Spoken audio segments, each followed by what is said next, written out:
Assalamualaikum warahmatullahi wabarakatuh. Perkenalkan, nama saya Dina Fauzia. Saya peserta magang cabang Pasar Minggu. Hari ini saya ingin menjawab tugas belajar di luar kelas hari kedua.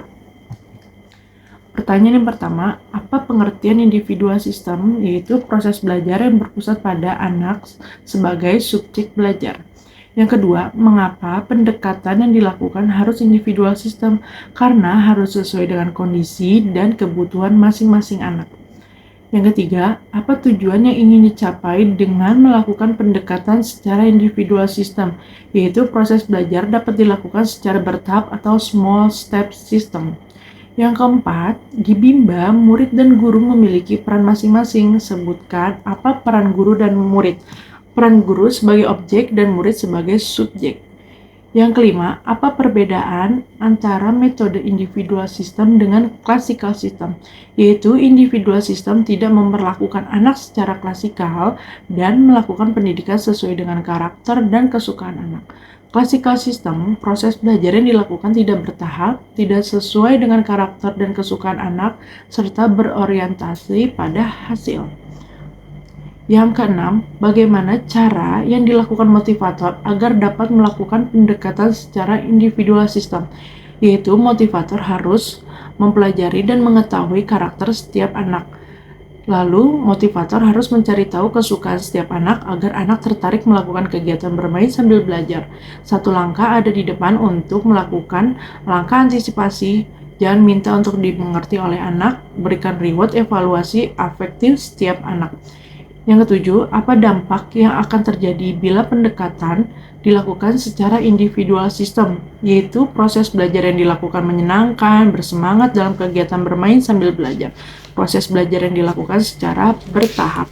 Yang kedelapan, apa dampak yang akan terjadi bila pendekatan dilakukan secara classical system, yaitu proses belajar yang dilakukan tidak menyenangkan dan tidak bersemangat dalam kegiatan bermain sambil belajar.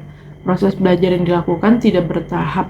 Bagian B, apa pengertian variation skill, yaitu kemampuan yang harus dimiliki setiap motivator dalam memvariasikan antara aspek belajar dan kegiatan belajar.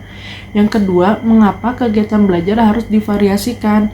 Karena anak mempunyai konsentrasi yang pendek, mudah teralihkan, dan cepat bosan dalam satu kegiatan. Yang ketiga, apa tujuan yang ingin dicapai dengan memvariasikan kegiatan belajar, yaitu agar anak tidak merasa bosan, semakin tertarik belajar, dan bersemangat serta antusias dalam kegiatan bermain sambil belajar. Yang keempat, sebutkan 3 aspek belajar, yaitu afektif, kognitif, dan psikomotorik. Yang kelima, kegiatan apa yang termaksud aspek kognitif, yaitu kegiatan seperti membaca, berhitung. Yang keenam, kegiatan apa yang termasuk aspek afektif, yaitu kegiatan bernyanyi, berdialog, berdongeng, dan bercerita. Yang ketujuh, kegiatan apa yang termasuk aspek psikomotorik, yaitu kegiatan fisik yang berkaitan dengan menggunakan anggota tubuh. Yang kedelapan, bagaimana cara motivator memvariasikan kegiatan belajar dengan aspek belajar, yaitu memvariasikan aspek afektif, kognitif, dan psikomotorik, teori Bandul, di mana kegiatan utamanya adalah kegiatan bermain baca-bacaan. Bagian C, apa yang dimaksud dengan the law of effect, yaitu melakukan sesuatu kegiatan yang menyenangkan, maka akibatnya akan diulang. Yang kedua, apa yang dimaksud dengan the law of extension, yaitu ketika suatu kegiatan yang terus diulang maka akan berdampak mampu.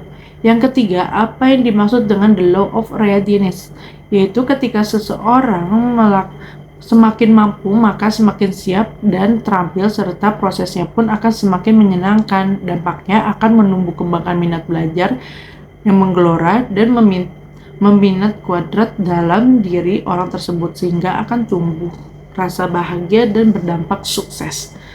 Sekian dari saya. Assalamualaikum warahmatullahi wabarakatuh. Salam Bimba, tetap semangat dan terus belajar.